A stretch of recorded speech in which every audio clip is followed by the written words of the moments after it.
Well, after Ezri Konsa's sending off in the second half, Aston Villa had to cling on for a point against Newcastle in what was a typical start of the season game. This is your instant match reaction to Aston Villa nil, Newcastle nil.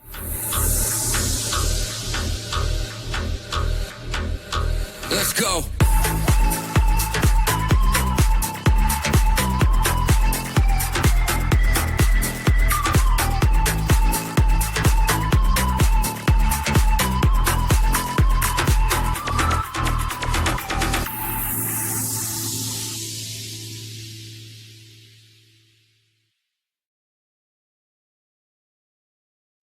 Hello and welcome to the Villa Park podcast. It's me, Rich, and I'm back with another instant reaction or Rich Reacts show to Aston Villa nil, Newcastle nil. Make sure you smash that like button and hit the subscribe button. We're so close to 6,000 subscribers. We really want to hit that number, so help us by hitting the like, hitting the subscribe, and get your comments in, your thoughts on today's performance. We're going to get into it in terms of my general thoughts on the game, and then one or two player performances, and then maybe some trends that we haven't quite seen or are we expecting to see as the season moves on and the players get a bit more warmed up. But in terms of starting lineup, we obviously knew that Marcus Bizot would start in goal. More on him later. But Matty Cash was at right back, Luca Digne at left back, and then Ezri Konsa and Tyrone Mings as the centre back partnership. Then we had Amadou Onana and Boubacar Kamara as the sitting central midfielders, with Morgan Rogers and Yuri Tielemans ahead of him. John McGinn off on that right-hand side and Ollie Watkins up top. And I understand why Unai Emery did that. You know, more physicality in the central areas, obviously with Tyrone Mings, with Amadou Onana, particularly to combat the likes of Tonali, Bruno Guimaraes, and Joe Linton. So you could understand that, but you need to match or better Newcastle's tempo, and it was kind of not like that in the first half. I felt like we let Newcastle off the hook a little bit in that first half, and were a bit too cagey and a bit too nervy. Newcastle obviously reeling after Alexander Isak's apparent strike and not really having a focal point up front. Elanga was on their right-hand side, Harvey Barnes on the left, and Anthony Gordon up front. But they didn't really have a proper striker. They rotated, they moved, they tried to play on the break, and they tried to make deeper runs. And they did cause us a lot of problems with that. Elanga having the first big opportunity when Tyrone Mings slipped, and he went through, and a fantastic save from Bizot early in that second half. He was again to save Aston Villa after a save from Anthony Gordon's shot. But Villa just could not get going, and for some reason weren't winning enough second balls, but were putting themselves under ridiculous amounts of pressure by constantly giving the ball away, whether that was John McGinn, whether that was Matty Cash, whether that was Morgan Rogers, or whether that was particularly Boubacar Kamara. And this is one of the issues with him where, particularly against physical central midfielders, he really does struggle to win those battles and to continue playing his game. And consistently against Joe Linton, Boubacar Kamara struggles. So I'm not too sure why Unai Emery played him on that side. In my opinion, he should have put Amadou Onana on Joe Linton and put Kamara on Bruno Guimaraes. Now, that's easier said than done because we know that Eddie Howe would look at targeting Kamara because of that physical nature. So I can understand it, but it really did affect Aston Villa's rhythm. We couldn't get Rodgers, we couldn't get Watkins, and McGinn was isolated out on that right-hand side where for me, he really needs to be in the thick of it, particularly against Newcastle, to put himself about and to really battle and win second balls, because that is how you beat Newcastle, in tempo, pressing and tackling. And we couldn't get anything going. We didn't have any shots in that first half at all, and that was really disappointing. Second half, however, didn't make any changes. It might have been tempting to bring the likes of Daniel Marlin or Evan Gesson on, but he didn't do that. And we did come out and start the second half with more tempo, and it was Boubacar Kamara that had an excellent chance from a cross from John McGinn on that right-hand side, made a late run into the box, and if he'd have headed it either side, any direction away from Nick Pope, it would have been 1-0. However, unfortunately, it was straight at him, and that was Villa's best chance. Another opportunity fell to Ollie Watkins, again hit straight at the goalkeeper after him and Morgan Rogers actually managed to link up quite well. But the game turned in terms of Aston Villa as an attacking force midway through that second half when Matty Cash inexplicably was in down the right hand side, had a perfect opportunity to cross. But for some reason, I don't know what he was thinking. He crossed the ball behind him instead of in front of the Villa attackers and behind the Newcastle defence.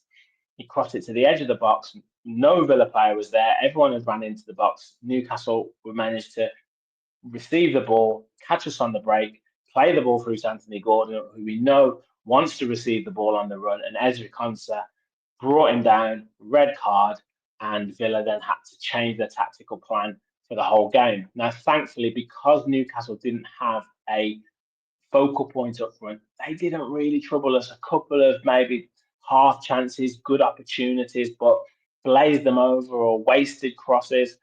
And Boubacar Kamara actually dropped into that central defensive position and actually did much better than he did in midfield. So he was calm and assured. Tyrone Mings was excellent at the back after that early mistake. And Villa kind of saw it out quite well and maybe could have nicked it. Daniel Marlon came on, added a bit of energy, added a bit of spark.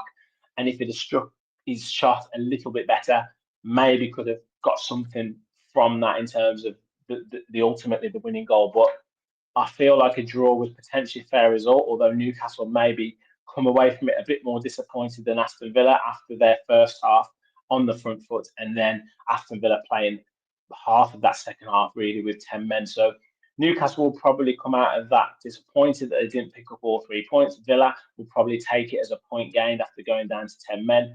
But the question marks for me are we getting behind defences enough? And I would have to say no. Everything was in front of Newcastle. We didn't have the pace going forward. And again, this is an issue that we really need to address. If he's not going to start Daniel Marlon, he may well do in games to come. But if he's not going to start Marlon, if he's not going to start Gesson, I can understand why he's not starting him. We really do have a lack of pace and a lack of threat in behind. If Digne starts and then Maatsen doesn't start, again, we're lacking real pace. We're a solid team.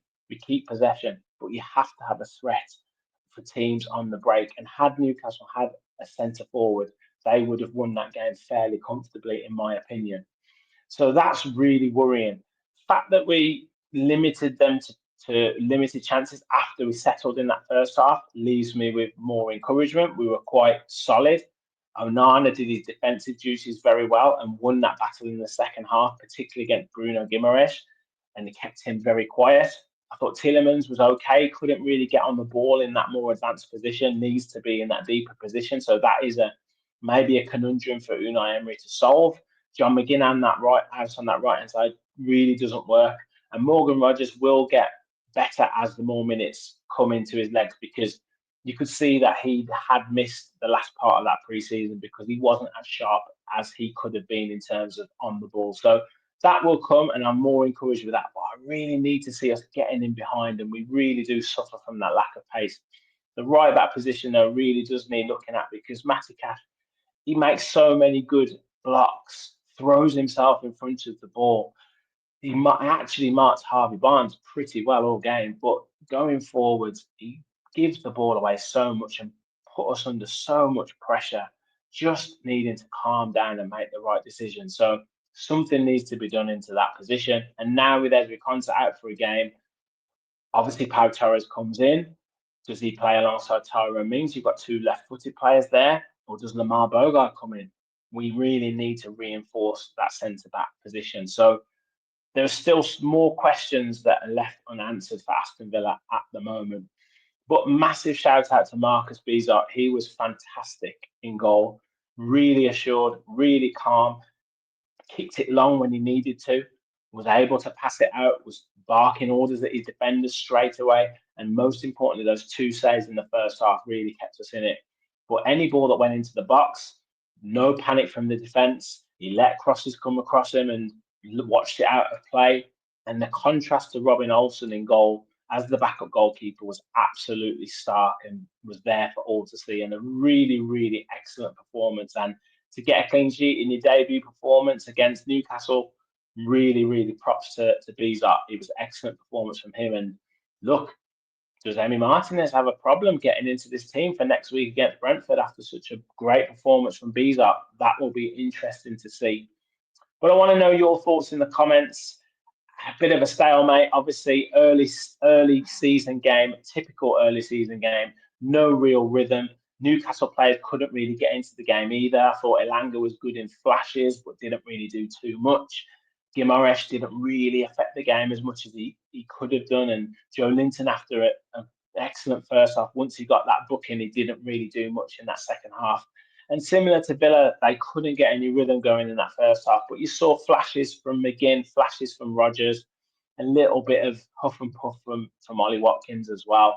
And Marlon, as I say, provided a bit of spark once he came on. But look, we take the point, we move on, we take the clean sheet as well.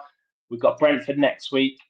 Can we get off to winning ways away from home and cap what would probably be a solid start to the first two games of the season? As I say, let me know your thoughts in the comments. Make sure you hit the like button and hit the subscribe button. I'm going to do a player rating show as well that I want you guys to get involved in, where I rate every player in terms of their performance out of 100. So make sure you look out for that show coming up. And we'll be back with plenty more shows next week, potentially a fans forum, but match previews, maybe talking tactics as well ahead of Brentford game next week. So stay tuned to the channel. Thank you all for watching. And as always, remember, we all follow the Villa.